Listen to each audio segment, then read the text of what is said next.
understand the economy, you have to understand human nature.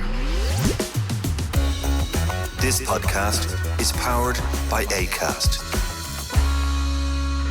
How are you doing there? The question is 13 billion, John. Right. It's a small figure. Yes, please. I'll have a little bit of that. That'd be lovely. Thank you very much. How are you, Ed? I'm good. We've had a mad couple of days. Yeah.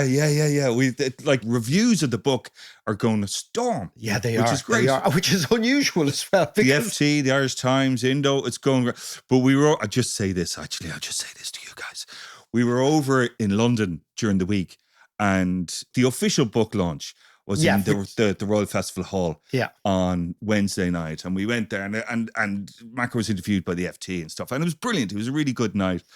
But coming out of the gig, Macro was doing a big signing of the books. Now, I swear to God, there was about, I don't know, at least 100, maybe even 200. I'm bad at judging crowds. Big line of people with books in their hands waiting to be signed. And I was walking past them and one or two people went, "Oh, you're John from the podcast." And I went, yeah. And I started talking to them. It was great, chit-chatting away, people. And then one of the guys said, "Hey, will you sign the book?" And I kind of went, fuck, why not? So he signed it. Ad schmads. Do you know the ad schmads thing, right? Do you know the ad schmads thing, right?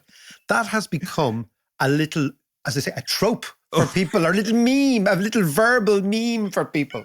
But then after I signed that, loads of other people said, "Actually, you might as well sign mine." So I was writing away and blah, blah, blah. And I when I walked away, I was laughing my ass off because I know that when these guys got up to Marker and Marker would be sitting there, "Oh, who will I make this out to?" And he'd open the book and be, "Ads schmads, love John." Exactly. 3 or 4 of them came up and said to me, "It's already been signed." And I said, "That fucker didn't write it. I wrote it." But it was a good night. It was a very good night. It was a great night in London. Gillian Ted of the FT did the honours. Big full house. It was wonderful. It was. Yeah. Full house. And very swanky. But tonight and tomorrow and the next night, John is in the hot seat. Yeah. The podcast is live and we'll have done Vicar Street, John, but we are live in Limerick and Galway on Wednesday and Thursday. And then tomorrow, the next day. And then next Monday. Well, that's the killer. Down amongst the langers. Down amongst the langers in Cork. We're in the Cork Opera House Monday.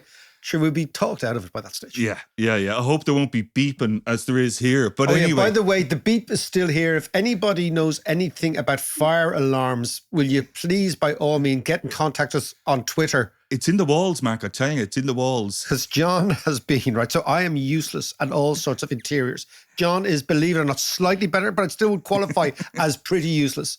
And he is walking around the basement trying to find this little beep thing that's beeping.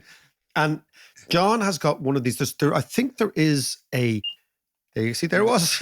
But I think there is a condition, I don't have it, that little small audio sounds can really annoy certain people. Oh, that's very true, and Mac. Davis has it, right? Absolutely. So I don't give a damn about the beep, but it gets under his skin. Absolutely. And there are certain frequencies that really get to me as well. But it's a thing, though, 3.5K actually is a frequency that annoys me. But anyway. Listen, let's talk about Apple. Let's talk about an apple a day keeps the Europeans away.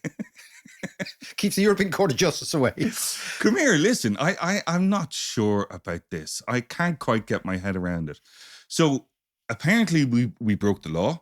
Yeah. But, we were very upfront about breaking the law all the way through. So why in 2024 it's only come to a conclusion now? Like, why weren't we hammered years ago? Okay, so we're going to do a podcast on the Irish economic model such as it is. But we're going to involve jockeys, Oasis, Jack Grealish, Venn diagrams, okay, and all sorts of stuff, right? So what I want to do is I want to frame the Apple decision in the context of the culmination of maybe 40 years of Irish economic policy. Why it happened, why we've ended up like this, why we are this sort of halfway house, as I say, like the jockey riding 2 horses, the American corporate money horse and the European diplomatic markets horse. Did I call it course? I think I did. Course. Horses for courses. Horses for courses, right, okay. But, so the first thing is, right, to look at Ireland. When we were young, Ireland was a country with not enough money and too many people. And by that I mean we were consistently having budget deficits, current accounts crises, and our generation was a generation of emigration. Generation behind us was an emigration. And in this century, amazingly, from independence to the end of the Second World War, 2 out of every 3 people born emigrated. Think about that. Wow. That is a phenomenal failure. Wow. So, and there was Us included. Us included. But there was a case in the 1950s where many people in the late 1950s, in policy circles in Ireland, because the economy was so appalling and because independence had delivered nothing except a Catholic Church theocracy, many people were thinking realistically, should we go back with the Brits?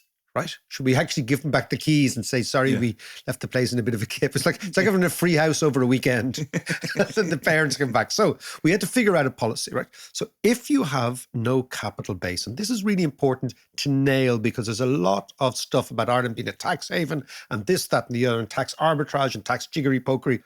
But you have to figure out, if you are a country with no capital base or very little capital base, how do you get rich? Where do you get capital from? Now, the way in which you get capital is you make it cheap, or more accurately, you make deploying capital in your country more profitable than deploying capital in another country or another jurisdiction. Right. Okay. So how do you do that? You change the relative prices. How do you change the relative prices? You use your tax system. This is an entirely legitimate, 100% legal way of trying to expand an economy. So Ireland did that in the 1950s, the 1960s, 1970s. Nothing much happened until the 1980s, right? The late 1980s, and we'll come back to that. But the idea that you could use your tax system to change the relative attractiveness of capital is an entirely legitimate one. And lots of people don't seem to get that. So lots and lots of people who talk about tax justice, and I really get their opinion, right? And I really understand where they come from, don't really appreciate that countries have to do something. That's the key. Like, we could have said, okay, do you know what? We're going to be poor indefinitely, and John and Macker are going to emigrate, and their kids, and we're going to end up working in London, and that's what we're going to do, or New York, right? But you can't run a country like that. You have to say, okay, hold on a second, let's figure something out. So the first thing is... But this was at odds, though, with the EU. No, because the EU, this is the whole thing, the European Union is not a fiscal union, right? It never has been a fiscal union, and I don't think it ever will be. It doesn't have a centralized budget like the United States, right? Okay, yeah. But also like the United States, if you take a place like Delaware is to the United States what Ireland is to Europe. Companies set up in Delaware because the corporate tax rate is lower. So you hear this all the time, a Delaware registered company, right? It's exactly the same model. Even in the United States, you can do this, right? But in the European Union, they have entirely different levels of taxation. And there's never been a real drive for tax harmonization in the European Union. It might come, but there never has been. So it has been entirely legal within the context of being a European Union member to have different tax rates. So Ireland has different tax rates to France different tax rates to Germany different tax rates to Sweden, all that sort of stuff, right? Yeah. So the Irish idea was that we have no capital, we're poor, we are going to use the tax system. All other European countries, poor ones, could have done it, but they didn't. We did it, right? Yeah. So I think the first thing is to... Well, the question is, why didn't they do it? I don't know, but I think I have an answer, which is the following, is that if you had no capital, which we didn't have, right? Because basically the capital we had was land, and land was owned by foreigners, in effect, for most of our history, right? We didn't go through that industrial revolution. And countries that went through the industrial revolution quickly defaulted to capitalists versus labor, to, you're either with the capitalists or you're with the workers. This is why we've never had really a left-right divide in Ireland, right? Because we didn't have an industrial revolution. Now, the interesting thing is, if you had an industrial revolution, it means that ideology is deeply embedded in your tax system. So in countries that had an industrial revolution, the left wing won't allow the right wing to cut taxes on capital because they say it's benefiting rich people. And the right wing won't allow the left wing to increase taxes on capital. So it gets stuck, right? Yeah. We didn't have that. And the other thing is, because we had no revenue coming from corporation tax, because we had no corporations, it didn't matter whether the tax was 0 or 100, because we didn't have any revenue anyway. Yeah. Right? Yeah, Okay. yeah, yeah. Okay. So I think that one of the reasons that Ireland went ahead with this is we didn't have corporations. We had, as I've said before, we had a beer and biscuits economy. Right? So basically we made Guinness and Jacob's biscuits. Yeah. That was the only industry in this country. And they were all derivatives of agriculture. Yeah.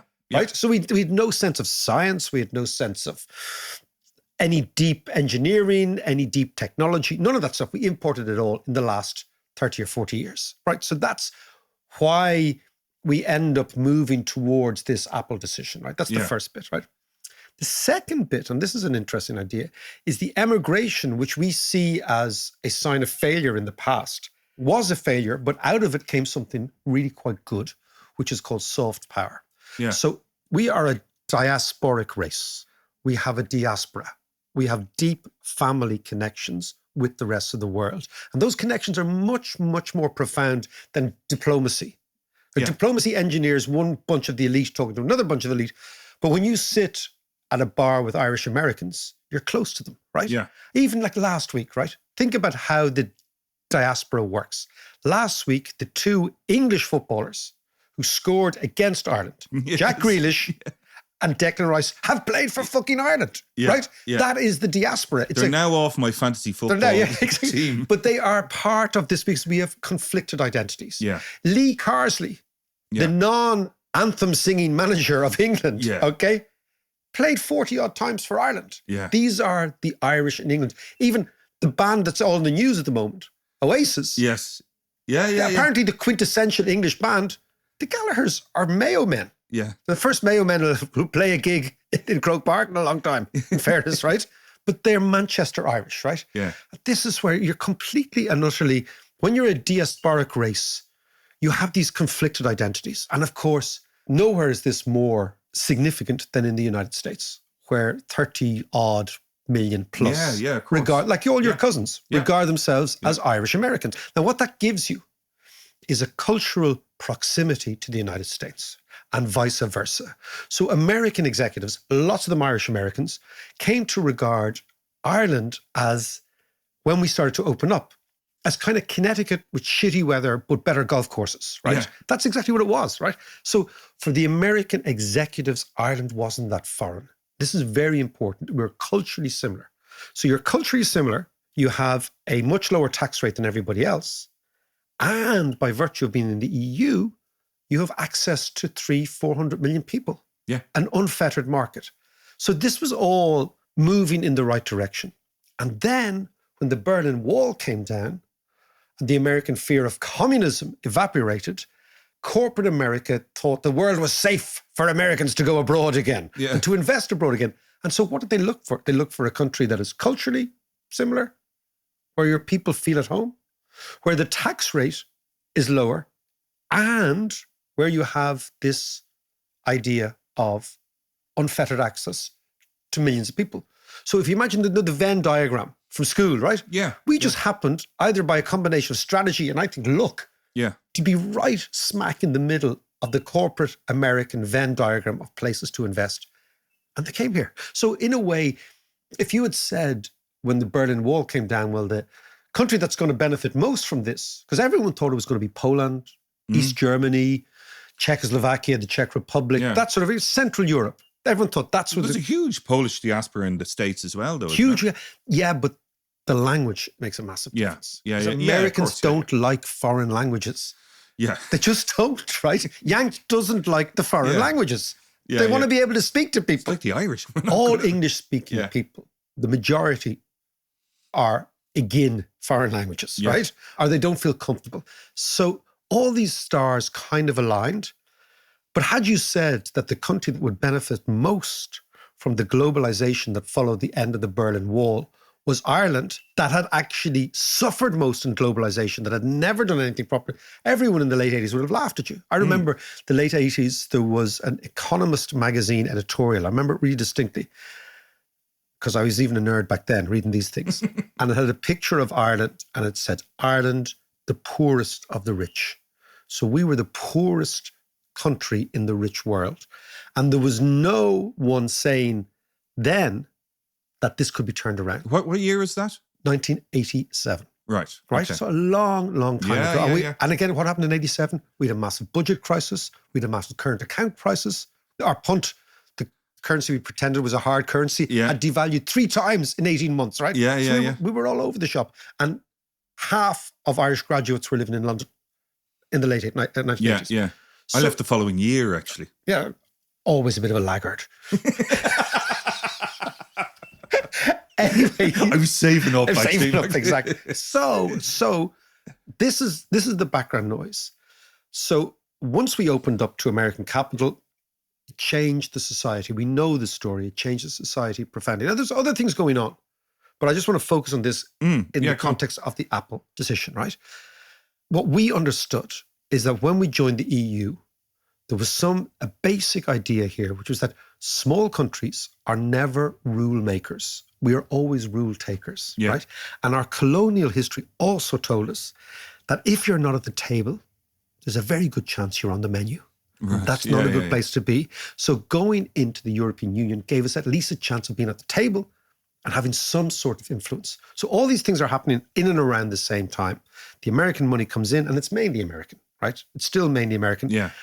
And Bob's your uncle, the country changes dramatically. So you go from a country that never had money and exported people to a country with loads of money and is importing people now. And that's how the whole thing has changed dramatically. But from a visual perspective, I think an interesting way of looking at that is Ireland being a bit like a jockey riding 2 horses, that American horse and that European horse.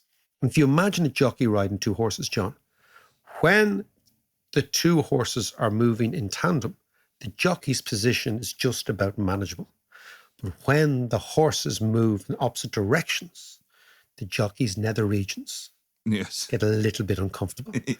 And this is where we are now.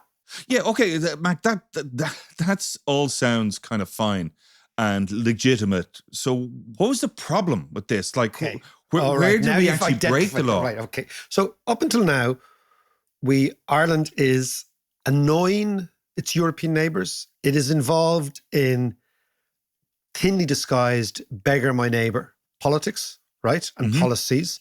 But it's all within the bounds of legal behaviour. Yeah. Because the European Union doesn't have tax harmonisation powers, it can't force a country to change its tax.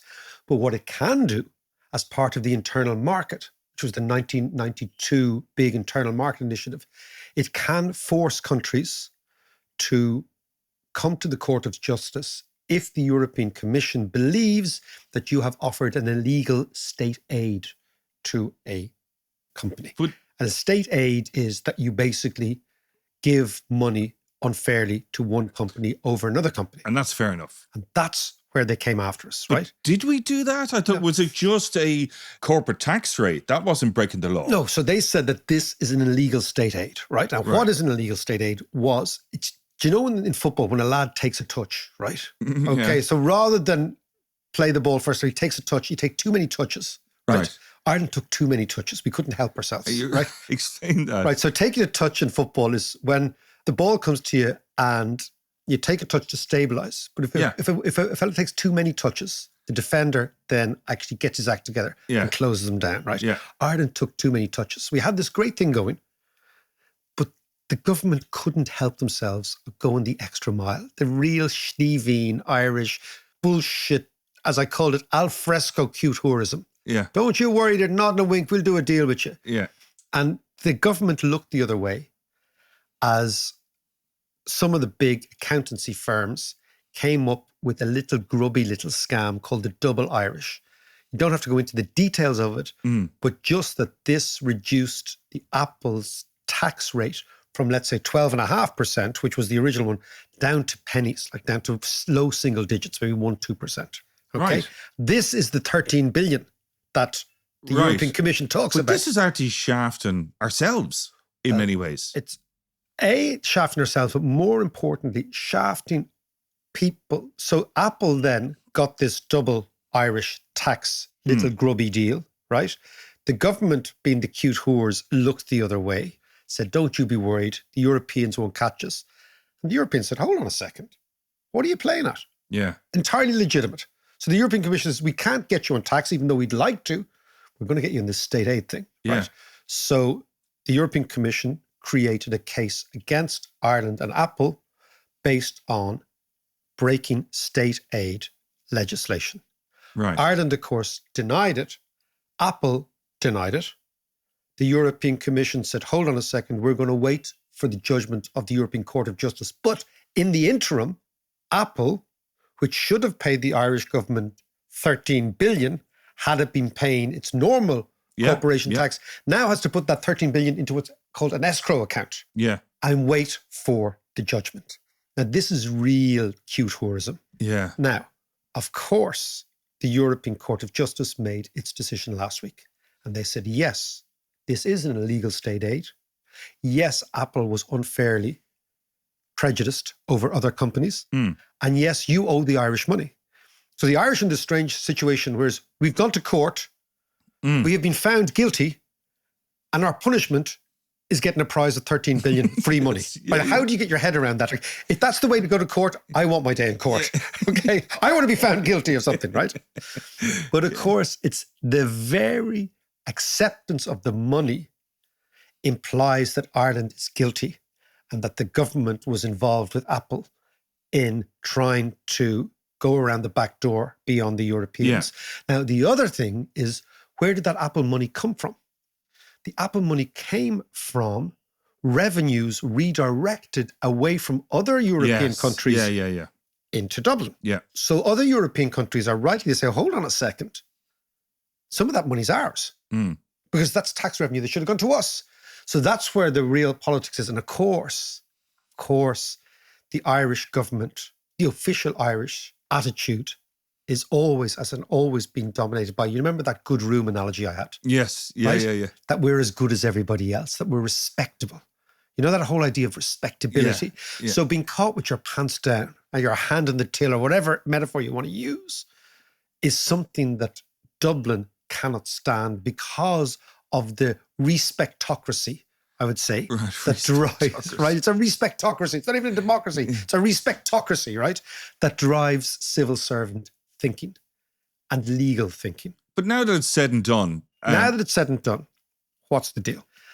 The deal now in Dublin, the fear in Dublin, is that having succeeded on the state aid idea, the European Commission might say, well, hold on a second, let's see if there are more skeletons in that Irish closet, not just Apple. Right. And the chances are there are. Because the chances are it wasn't just Apple got the sweetheart deal. Yeah, and then that's what the government is shit scared about, because that would open an entire Pandora's box, right? Now, what they're worried about in Ireland is reputational risk, right? So in the old days, avoiding tax was seen when companies were just driven by shareholder value as a very clever thing to do. But these days, when people are talking about social responsibility, corporate responsibility and doing the right thing, and you have loads of NGOs looking at tax evasion, you have an entire industry, a legitimate industry called tax justice. Yeah. It's not that Ireland doesn't want to be seen as that, but corporate America might not want to be seen to be involved with a country that is operating this jiggery-pokery. So that's the risk for Ireland. Okay. And that's why the horses, the jockey analogy comes in, because the American horse now is going this way.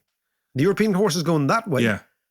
And the Europeans want to get their money back or want to stop this cross-border movement of finance based on tax arbitrage.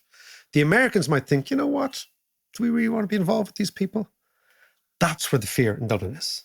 But that's the big implication, if there is one. Yeah, but at the same time, we go back to where we were beforehand, before we start doing this. The double Irish, well, that's double denim thing. The double denim, exactly. You don't want to wear double denim. You've got to be very, very cool to rock double denim. I think you and I will not be able to rock double denim. But that now, of course, having been caught, that loophole has been closed. Yeah. Ireland is now tax compliant at 15%, which is according to the OECD, the corporate rate. I don't think that this will have much of an impact. But so here's the thing, But that's the fear. That's the fear. And I understand that. But let's take a break now and just come back and look at the other fear for multinationals leaving, which is the lack of infrastructure and housing. And start to spend the bloody money. Where do we spend it? Yeah. How do we spend this thing?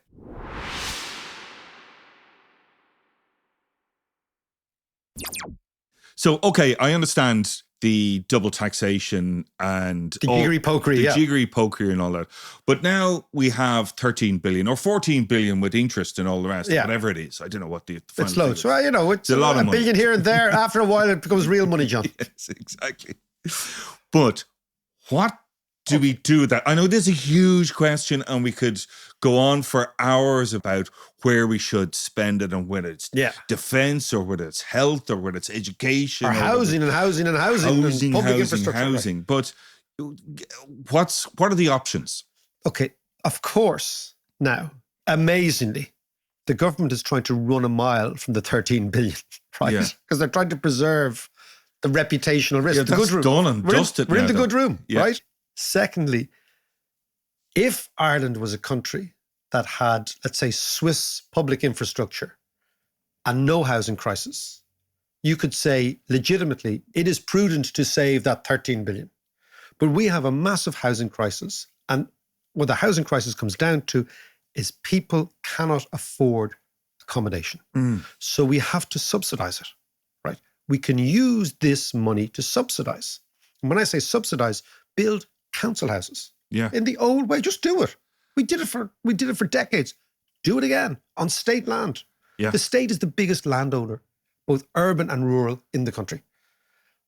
Commission that land, rezone it if you have to, and build council houses, and then allow people get on the property ladder. So Ireland has always sold council houses cheaply to council tenants, and that gives them security, it gives them wealth, it gives them something to pass on. Just do it, right? That's the first thing. The second thing is it is not prudent to save when you require public infrastructure, because public infrastructure is what makes you competitive. Public infrastructure is actually part of your menu that you give to the multinationals to come here, who are crucial to us. This is something that a lot of people don't seem to get their heads around. Saving money now is imprudent because it risks social and therefore political upheaval based on not having proper housing. Right? So it's imprudent to even risk that you have radical politics in the future, particularly if you've just been given 13 billion for free. That you hadn't a bloody account. It was just like Father Ted was resting in my account, the 13 billion. So that's the first thing. I think what characterises official Ireland is cowardice. We don't have the guts to spend. Spending requires decisions. It requires fixing. It requires reform. It requires head-on saying to yourself, in a moral inventory of your options, are we doing the best thing? And if we're not doing the best thing, then change the planning system. Do it.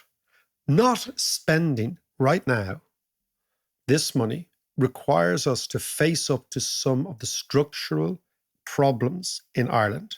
And the structural problems in Ireland, be it planning, be it the importation of, for example, remember we talked about getting the Italian and Spanish engineers in here. Just get them to build. They do it the best in Europe.